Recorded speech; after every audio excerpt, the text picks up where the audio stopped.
This is Miss Mimi. Welcome to my reading corner. Today we'll be reading The Princess and the Pea. Little Miss Princess.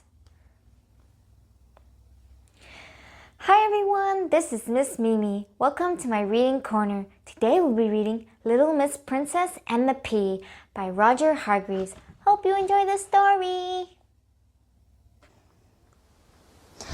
Late one night last week, on her way home, Little Miss Princess got caught in a terrible storm and her coach got stuck in the mud. She saw a light in the distance and decided to seek help and a bed for the night. She walked through the wind and rain and lightning to the house. On the way, she lost her crown. Little Miss Princess arrived at the huge house, exhausted and looking very wet and bedraggled. In fact, not looking like a princess at all. She knocked on the tall front doors.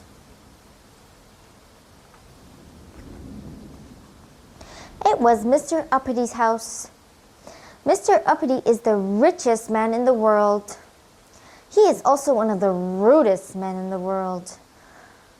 "What do you want?" he demanded rudely when he opened the door.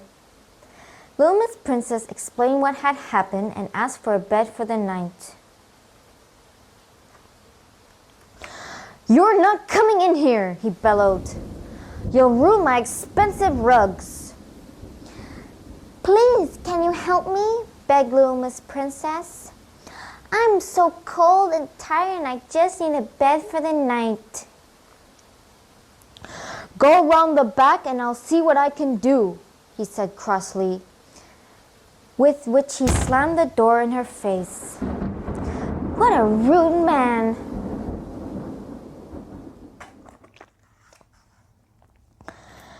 Poor Little Miss Princess had to trudge all the way around the house. Mr. Uppity opened the back door. "Took your time. You can sleep in there," he said, pointing to a cold, damp cellar. "But I'm a princess," spluttered Little Miss Princess. "You don't look like one," snapped Mr. Uppity. "You don't even have a crown." "I lost it in the storm," explained Little Miss Princess. "A likely story," said Mr. Uppity. "If you are a princess, then you will have to prove it."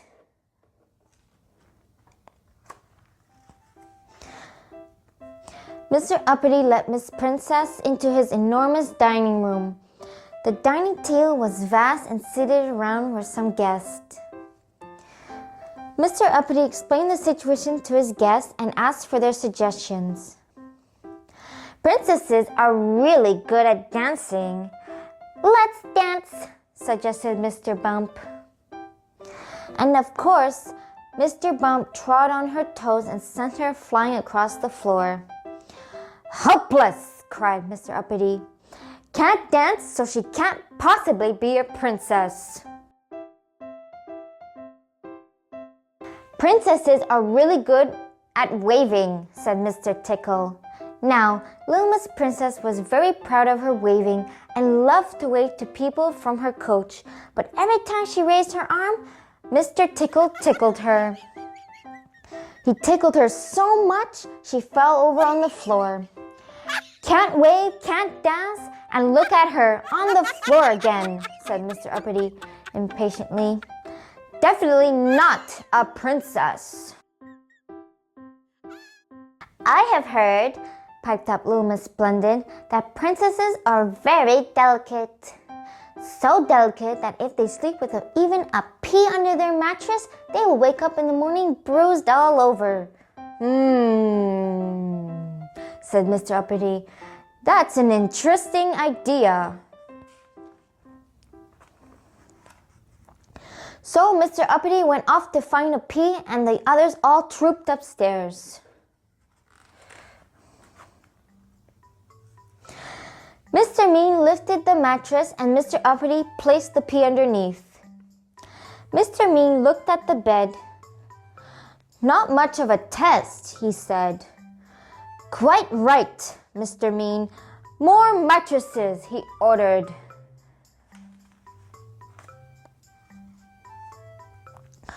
So they piled mattress after mattress on top of the other until they nearly reached the ceiling.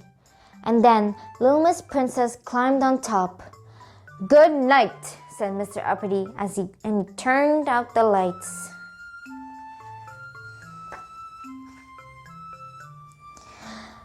And then Mr. Uppity went to bed. Although not the sort of bed he had hoped for. There was not a bed in the house left with a mattress on it.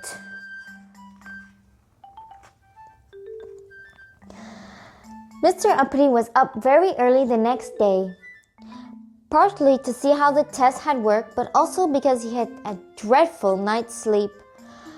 "How did you sleep?" Mr. Uppity asked Little Miss Princess. "I had a wonderful night's sleep," she replied. "Ah," cried Mr. Uppity, "I knew you weren't a princess." "And yet I still got to sleep in your biggest and most comfortable bed," beamed Little Miss Princess. "Oh," a suddenly crestfallen Mr. Uppity.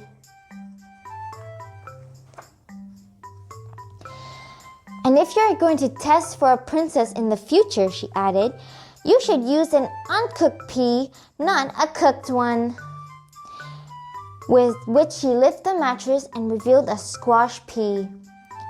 Mr. Uppity went very red in the face and did not know what to say. He was so embarrassed. And Little Miss Princess went home. "A waste of a good pea, if you ask me," muttered Mr. Mean.